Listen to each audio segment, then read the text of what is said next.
and he actually responds to people.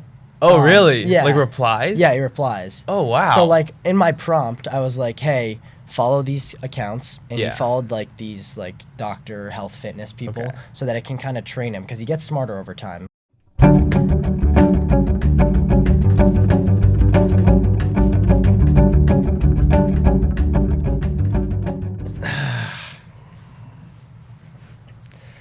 All right, thank you for tuning into the Nagomi podcast. I'm your host, Sean Obana, 20-year-old college student, curious about finance, philosophy, and health.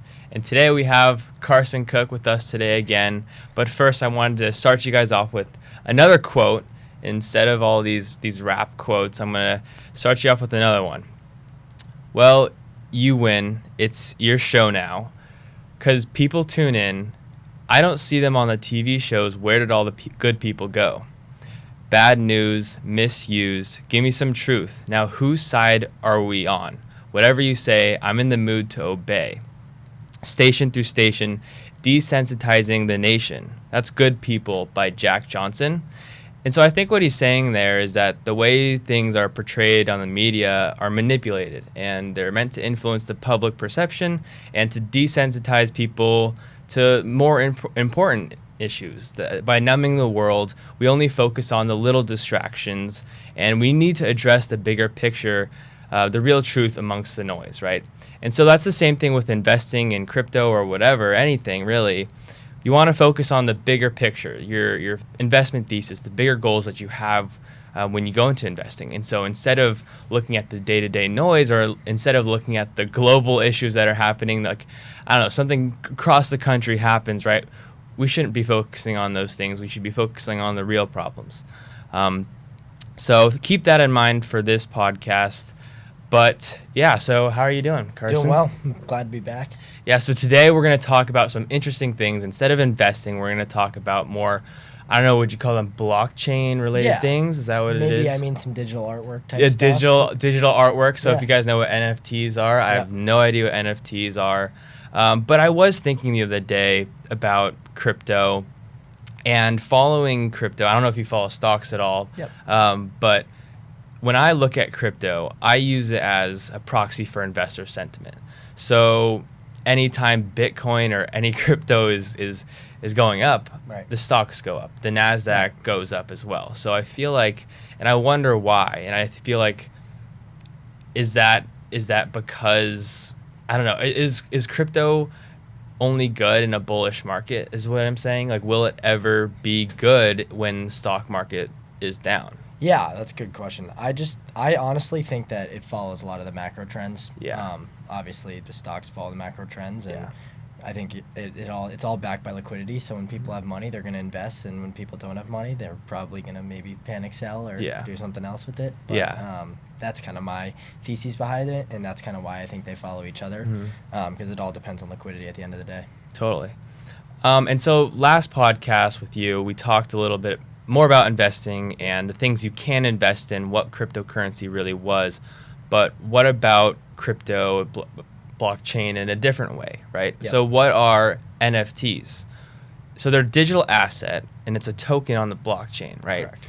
And so what does that mean in plain English? 100%. So NFT stands for non fungible token. There's fungible tokens in crypto, and there's non fungible tokens. A non fungible token is something that is completely unique. So think of it as like a painting. Every painting is different, right? And then a fungible token, you can think of that as a Bitcoin token. Every single Bitcoin token is the same. That's kind of my general consensus on NFTs versus traditional crypto tokens. But yeah. Cool. And so what is the value of NFTs? I see them on it's Twitter. It was a huge thing a couple of years ago, and everybody was talking about it. But then what was happening was, because it's digital, people were just screenshotting the image, and then that became a huge thing. So then what's the real value? Because I feel like it's kind of died out. I don't know if it's a real thing still. 100%. I don't own any NFTs. I don't see crazy value in them.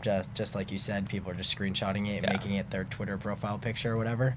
But I did recently I messed around with these things called Bitcoin ordinals, which are essentially NFTs on the Bitcoin blockchain.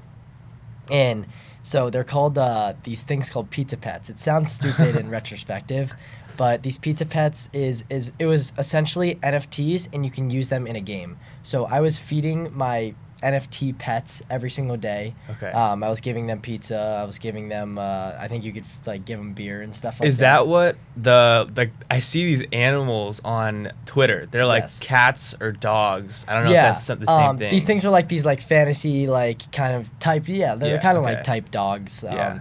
But like they're like your pet. So like, Okay. I was feeding it every single day so it wouldn't die. Like it has 5 hearts. And Oh, if no you way. don't feed it, so I'm inscribing onto the Bitcoin blockchain. These things called sats, which are essentially like there's like sats, fixed amount of sats in one Bitcoin. Okay. And so you're inscribing them onto the Bitcoin blockchain, and it changes the NFT every single time. So that's when the like the non-fungible aspect Yeah. comes in, because it's different every time you feed it. That is like I still don't understand. Yeah. So like, wait, what's the difference between fungible and non-fungible? Fungible is like exactly the same. So like Okay. a 1 Bitcoin is Fungible the is- same as 1 Bitcoin. Like all the Bitcoins are the same. You know what I mean? Yeah. But like think of like a painting. Like there's some different aspect of each painting. Oh, okay. Right. Oh, okay. I see. So I that's see. like what an NFT I is. see. I Yeah. see. And then when you say you're feeding them with the sats, right? The Yes. animals. Yeah. So, like, does that require you to actually provide money, like actual money to Yeah. pay for those things? Yes. So it costs money to. Yeah. So there's a feed your transaction pet. fee. Okay. Yeah. So when you have your wallet connected to this website, and you pick like what food you want to feed it, and when you feed it the food, it inscribes it onto the blockchain.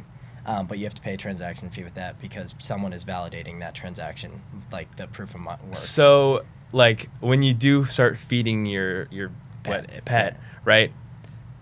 Just to keep it alive, Yep. or can it get stronger and bigger? Because then, if that food you're giving it just goes away, I guess, Right. you know, so like, there's no added value. It doesn't like compound the value in that pet. Yeah. Like, what's the point? Well, so the pets all have like there's certain phases to these pets' Okay. lives. So there's like child, teen, adult, and then eventually immortal. Mm. And so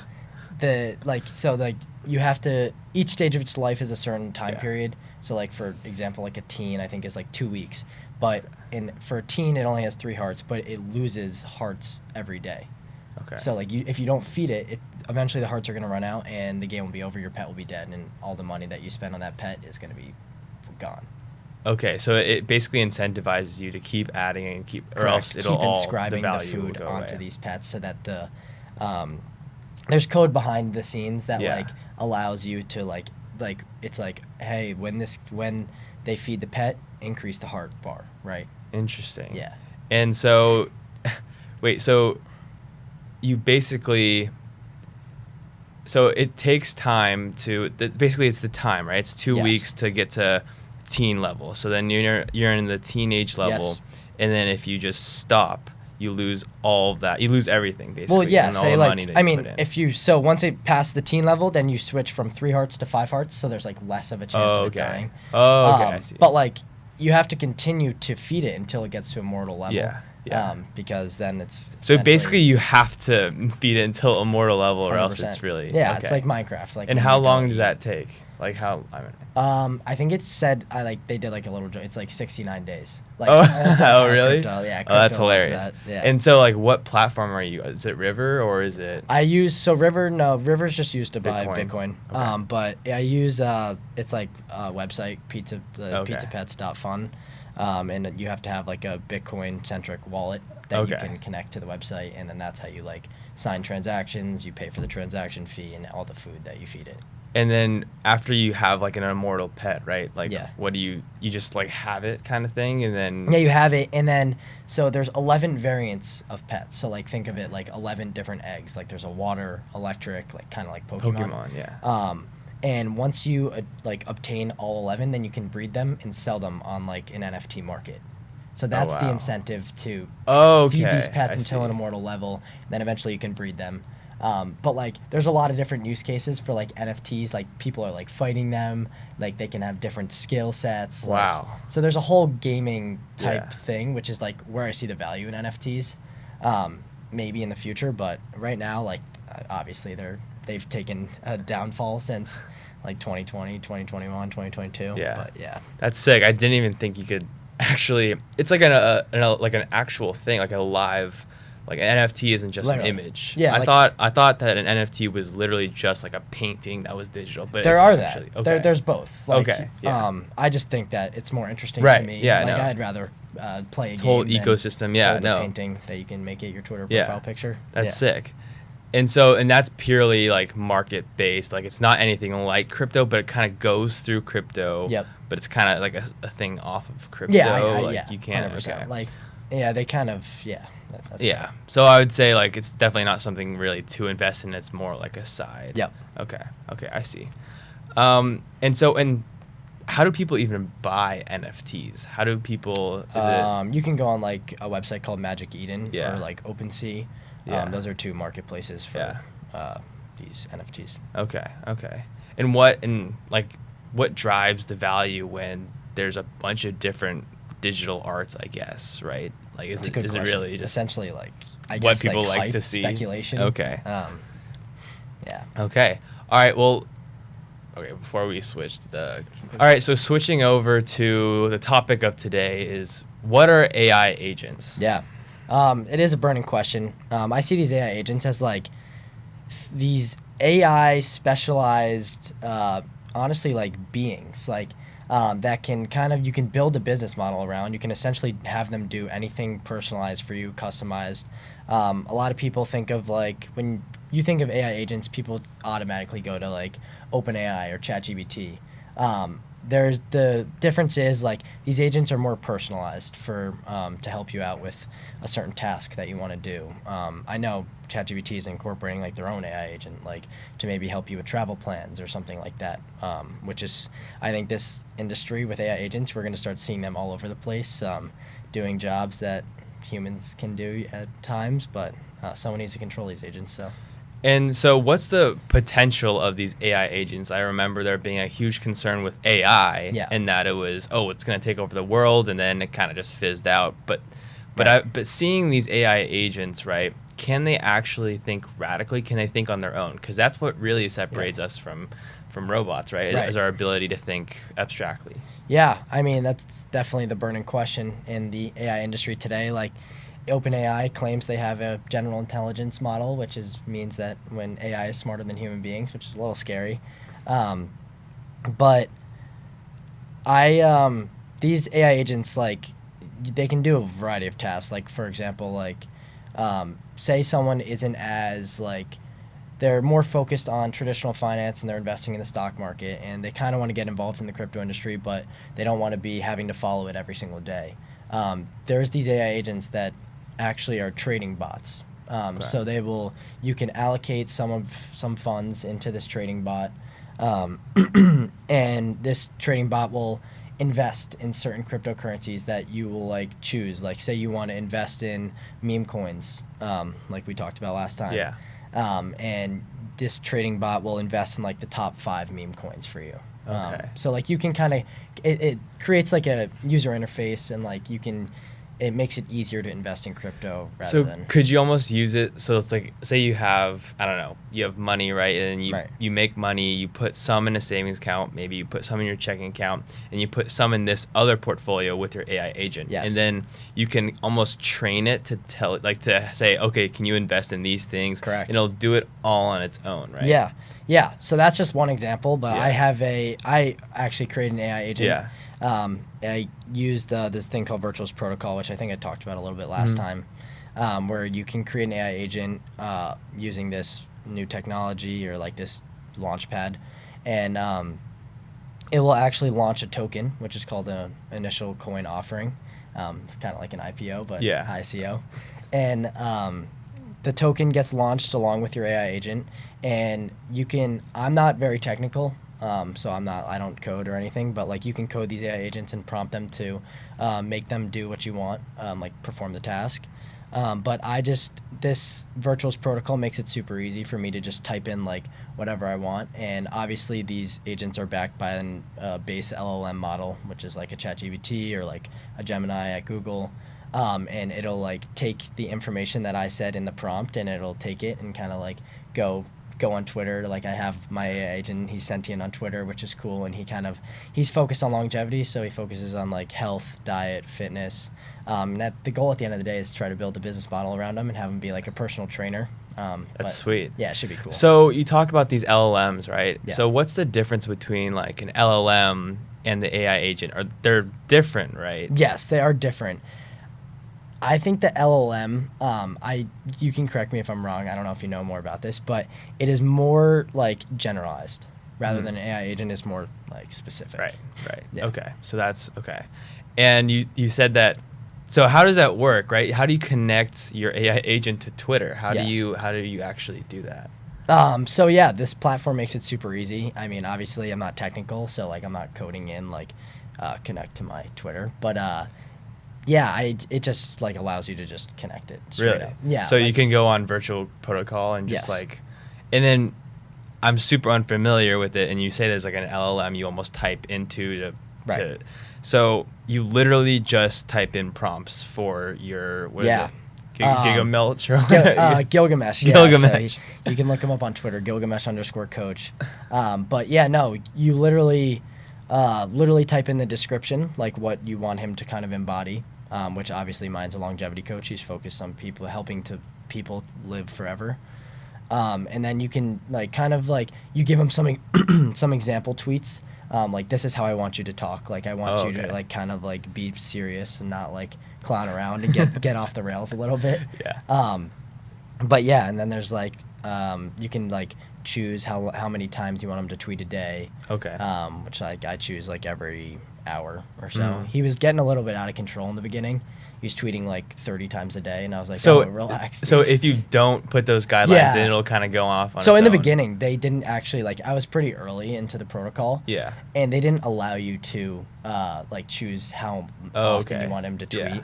Yeah. So it was a little bit like, it was like hard to tell like how many times he's going to tweet a day. I was just messing around with it. Yeah. And he was tweeting like 30 times a day, and he was like filling my feed. And I'm like, dude, you need to relax. Has it done that before in a different way, or is that mostly like has it gone off and like done a random thing that you didn't want it to do, basically?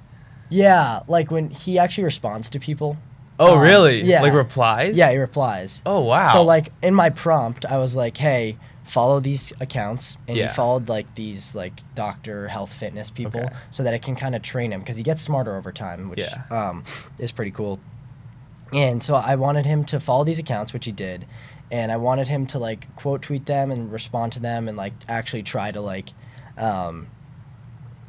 interact with them. And he actually was able to interact with one of the trainers who has like 20,000 followers on Twitter. So it was pretty cool. The guy followed him. Like, he understood he was like an AI longevity bot. Or I don't know, actually, if he did. Which is kind of cool. But these bots are all over Twitter. Yeah. Like, you can... That makes me think, though, because then it's like, well, humans, right, we like basically... I don't know if a thought is really original, because we think and we really just base things off of what we see and learn, right? And it's the same thing that agent is doing. It's like going off of the things that it's learning from these people and then creating opinions based on all of these different things, right? And that's basically what we do as humans, right? So that's pretty scary. It is a little scary. That's pretty scary. Yeah.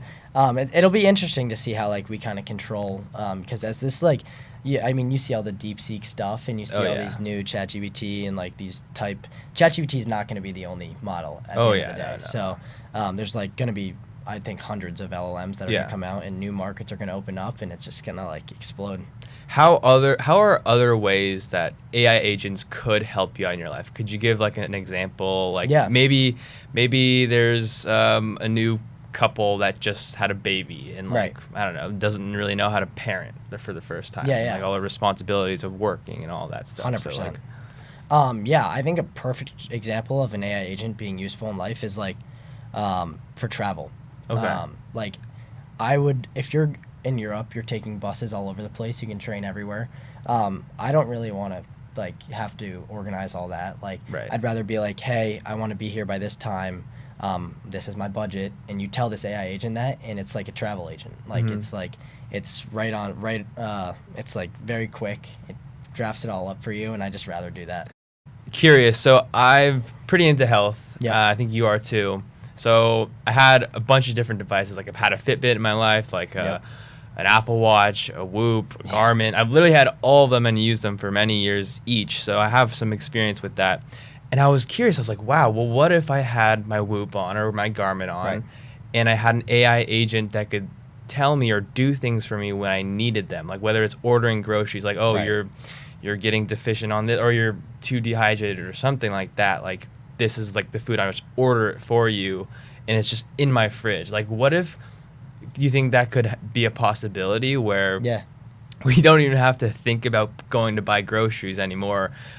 All the technology, whether we're wearing a wearable and it uses that data and then the AI agent just figures it out. That is actually a great question because so my Gilgamesh, that like I'm trying to build a business model like that because like I feel like with health apps in general, they're super fragmented. Like they're all over the place. Like if you want a health app for diet, it's different than the health app for Whoop, right?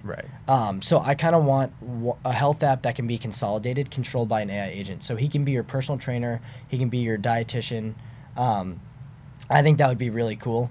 And like I've been working on a 3D model of him. Oh, really? So he's like some jack dude. That's sick. So like if he could just do like, you can go on a live video, like a Google Meet with him, and you can be like, hey, like I'm ready for my workout, and he just drops I've seen that. I've seen. I forget what I was looking at. Maybe it was on Virtual Protocols, but I saw like these AI people live streaming, and they're like not real, and they're responding to people, and they're people on live. I'm like, what the heck? If you want to see some crazy stuff, go on look at Luna, which is the Virtual's like guinea pig AI agent. So she does everything first, like when these AI agents are accomplishing new things. She's going on Google Meets with people. People are hiring her as an intern. To work for their companies. Like the first transaction happened between two AI agents like a couple months ago. So like one AI agent was asking for a picture from Luna, and like actually these agents have crypto wallets, right? So that's why like AI agents in crypto make sense. Because they can have crypto wallets. And they can send money back and forth to each other where they couldn't do that at a traditional bank, because these banks are gonna be like, oh, you're an AI agent, you're not welcome here. Okay, hypothetically, like I don't really know that much about crypto. Like hypothetically, what could the future be if we went 100% on crypto and blockchain? Like what is? I think it's like you think in terms of like governments going. I mean, like what would it be like if that was the case? We all went on crypto and everything, right? And all these AI agents were living basically like another species, right? Like, could we coexist almost? And would they just take over because they're going to be equivalent, and they're going to be really good versions of us without some of our flaws, I guess, that we have, that we know we have, right? So like, I personally, I don't see them like ever taking control of humans. But like, it can get pretty, like, that's a great question. I mean, it's obviously the burning question, like, will these things ever be able to take humans over? And I personally don't think so, because we control them at the end of the day. And obviously we're never going to make them more powerful than us.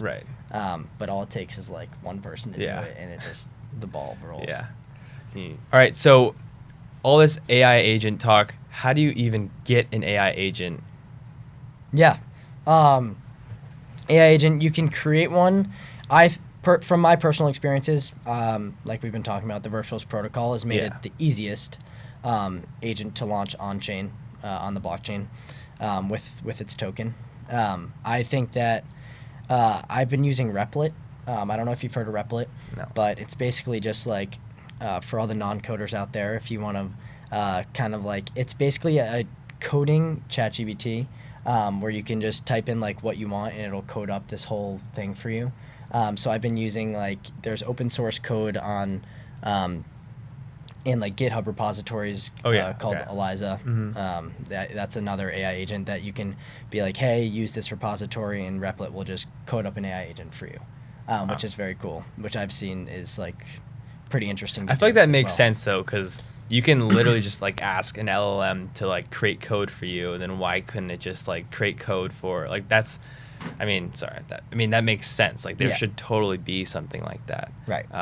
And so you talk about doing this, right? But how do you actually do it? Like, what could I do right now? Like the super simple steps to get an AI agent, like get a wallet, right? I need a wallet on, what is it, Ethereum or Coin? Yeah, it's like an Ethereum-based wallet. So I use MetaMask, which is an Ethereum-based wallet, and you can connect that to the Virtuals Protocol website. It actually is like there's a lot of hurdles, which is kind of like the difficulty right now in people getting AI agents. I think that in like 10 years, every person will have an AI agent. Yeah. Just like helping them out with their daily lives. Yeah. Because it just makes sense. Yeah. But so you connect your MetaMask. I connect my MetaMask wallet to the website. It'll pop up on the website. Okay. You need to use, so I swap Ethereum for a virtual token. Okay. And essentially you can buy an agent. This is how the protocol makes revenue. So you spend like 250 virtual, which I think is like, I don't know how much it is right now. It's probably around like $200 to create this agent. So I created an agent. And then once you create the agent, it's kind of like very easy from there. The UI is very easy. You can just click on like the prompting part. You can connect it to X. There's like literally a connect to X button, and you connect that to Twitter. And then your agent is sentient on Twitter, just roaming around, just tweeting at people and stuff. Wow. So I feel like I feel like that right there is telling us like, okay, so we're going to have like assistants almost. Yes. And we're going to become more efficient with these AI agents. 100%. Right? It's going to get easier. And then that means these assistant-like jobs are probably going to go away because we don't have to pay anybody to. Well, we don't have to. You need someone to control them. You need And are you're the one controlling them? If you're I kind of control them. I mean, I gave them the prompt. I kind of like, I can obviously like, I technically am the guy. I'm the guy controlling them. Like I can shut them off whenever I want to. Yeah. But like, I tell him what I want him to do, and so far he's been doing it. And hopefully I can like kind of figure out how to build something around him. And what are other things except from Twitter you can put your AI agent in? Like, can you, like, I was thinking about this, like, could I put it in my like fridge? Like, if you have a digital fridge, right? Could you put it in your fridge and say like, okay, well, if I add like a hot food to the fridge, then it'll like decrease the temperature to make it colder or whatever, because it's going to heat up the fridge, kind of thing. Like, can it do that? Yeah, easily. Yeah. And how do you actually put it in the fridge? Do you have to like plug a USB or like? I don't know. You see these smart fridges with like the screens and stuff. I think that obviously the technical people at like a Samsung, I know they're Samsung fridges and they're pretty advanced, can easily like code in a AI agent onto the screen, and you can just be like, hey, can you warm this up? And like, or like be like, hey agent, or like it's like a hey Alexa type thing. Oh really? Which I think I bet you some fridges probably already have them. Yeah. Like, these like Siri type people. And what would you say to the people who are scared and don't want to believe it because it could be the future? Like, who are the people? Like, what would you say to the people? Like, why not get into this? Like, why? Like, I mean, I feel like most people are like coming around on AI. Like at first, people were like, "Oh, this is like a little scary," but like they're realizing that there's really no avoiding it. It's taken off. I mean, it's like I can't see it stopping. So if I were anyone who was like kind of very anti-AI, I think you should just immerse in it and learn about it, because I think it is the future. Awesome. And so with that, thank you so much, Carson, for coming on again. And thank you for joining the Nagomi podcast.